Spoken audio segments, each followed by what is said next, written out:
Mrs. Aquino, you keep making what sometimes sound like veiled threats and sometimes not so veiled. What do you mean he'd better watch out? Well, all along I have asked the people, not to engage in any violence.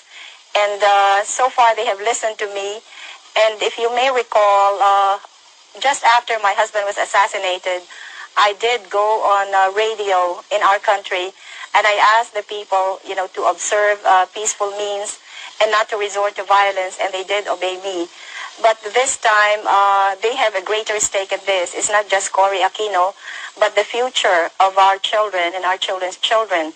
So if they think that they have been cheated out of an election, I'm afraid they might not listen to me anymore if I still insist on going about this peacefully. Well, let me put it to you this way. You are running for president of the Philippines. You are putting yourself forward as the leader of your nation. And now, if I understand what you're telling me correctly, you're saying if the election doesn't go the right way, you may not be able to control even your own followers. That doesn't speak very well for your ability to be able to run the country. Well, Ted, the people who are with me now are so convinced that I will win. And if Marcos resorts to terrorism or to gross cheating, then the people who have supported me may finally think that the electoral process is just not advisable anymore. Are you raising the specter, the possibility of something approaching even civil war?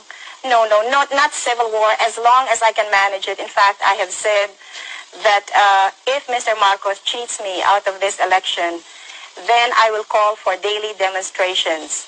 However, if these daily demonstrations will still not get us the desired results, then I am afraid that the people might not listen to me anymore. Mr. President, I don't remember any election in recent Filipino history, in fact, even in not-so-recent Filipino history, where the loser did not claim that there were technical and other reasons of foul. So, and perhaps you remember one, but I don't. I think you're right. Filipinos are not known to be good losers. They're always our great losers, and they never concede. But in this particular matter, Ted, I am so certain of victory that these declarations of my opponent that there will be a civil war in this country indicate how desperate they are. I certainly am concerned about your attitude that you feel that there would be cheating if I win, and there would be no cheating if she wins. No, I think it's the other way around. I realize it is a hypothetical question, but in every election, someone has to win, someone has to lose, and I wonder if you would address the hypothetical question, though. If you lose, will you stand down? I have never thought of it, but certainly if there is no question which nullifies the results of the election, as I said, I will perform my duty as president in accordance with law. Your claims and the claims of your supporters that you are so highly decorated are fabricated claims. I don't think that is the story. It's a story about my guerrilla group. It's not about the medals. Even here, when the case of libel was filed, the publisher here did not question those medals. It's only you, Americans, who question it. I am not going to degrade myself by talking about those medals. If the American government wants them back, they can have them back. It's a good thing that we did not burn them. It's a good thing that we did not burn them at the end of the war when you refused to give us our back salaries and refused to recognize all of us, and we were not entitled to education benefits, we were not entitled to medical benefits. But I was one of those who stopped our people from turning communist, especially the veterans, because we did not fight for communism, we fought for freedom. Now I wonder whether we also fought for the Americans and the American flag, to which we had sworn when MacArthur inducted us into the USAFE. I have no regrets, however, about having fought in Bataan. I have no regrets about fighting beside American soldiers. I have no regrets about fighting under American officers. And probably if our country were ever to be attacked again, I would do the same thing. But I would certainly raise some questions about the conduct of the American government in relation to the veterans of the last war. I am certainly very disappointed.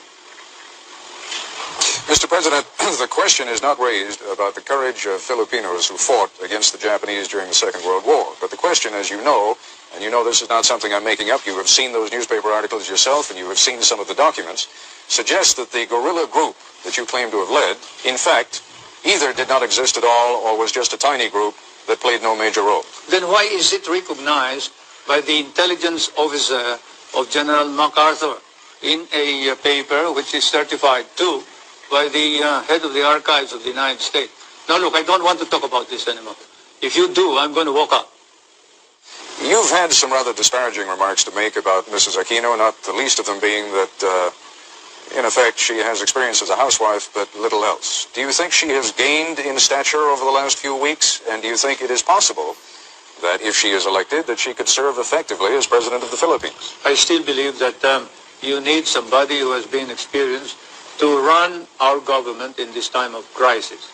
I have nothing against her, but certainly when, say, your son is sick and he needs an operation or he needs the expertise of a good doctor, you don't pick just anybody who has honesty and sincerity in order to cure your son. In that situation where she has no experience whatsoever is something that we have to accept and admit realistically that she had the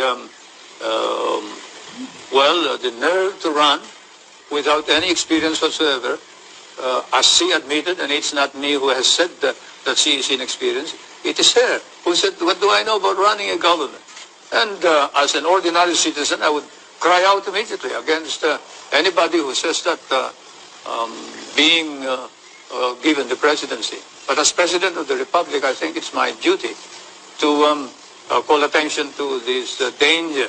I know that you made a great deal, and it is an excellent rhetorical device of saying, yes, you are inexperienced. You are inexperienced in corruption.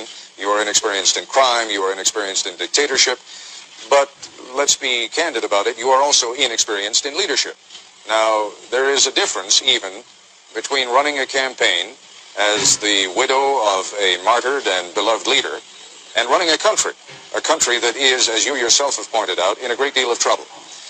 To those who are neutral about you, what do you say about your lack of experience? Well, more than experience, I think it is credibility that counts. And the truth of the matter is that the Marcos government has lost all credibility, and no way can Mr. Marcos possibly lead our country back to recovery because the Filipino people no longer believe in him. I realize that I am inexperienced, but as Mr. Marcos himself confessed, it took him 6 months to learn how to be president. And I guess I can do the same thing. As we all know, there is no school for presidents, so I don't think that should be a point against me. Your own George Washington definitely had no experience either. It is possible that he had no experience as a president, but he certainly had some experience in leadership when he became president. And you are trying to become now the leader of a fractured country, the leader of a country that has enormous economic problems, the leader of a country that is rife with corruption, as you yourself have said, the leader of a country that has so many problems that one wonders how even the most experienced leader would be able to take care of them. I don't mean to harp on it, but it is the central issue of the campaign against you. And what I would like you to focus on for a moment is not you simply as an alternative to President Marcos, but you on your own merits. I realize how many people may think that I am not, the perfect solution to everything, but let's just say I am the best available solution to our problem. There are a great many people within your own coalition, within your own party right now, who see you as a useful device for getting rid of President Marcos, but who may have plans of their own for then shuttling you aside and having used you, then taking over power themselves. How would you prevent that from happening? Nobody can use me, and I showed this very clearly when I insisted that I would be the presidential candidate. I mean, if people wanted me to defeat Marcos, they would have to do it my way. And you can ask the politicians, the leading politicians in the opposition, how I was able to get all of them to agree that I would be the presidential candidate and not anybody else. Otherwise, we would have had 2 candidates instead of just 1. Again, Mrs. Aquino, the point I'm making is that I can see why they would be willing to stand aside for the immediate goal of getting President Marcos out of the way. But now we're talking about real power. Now we're talking about the power of governing and leading the Republic of the Philippines. And my question is, are you confident that you can continue to rule even when some of these people are going to be trying to take power away from you? Yes, I'm very confident of that because there were no deals involved when I ran for president. So nobody has a hold on me. I am my own person. I intend to continue being that kind of person. As I said, I don't owe anybody any favors.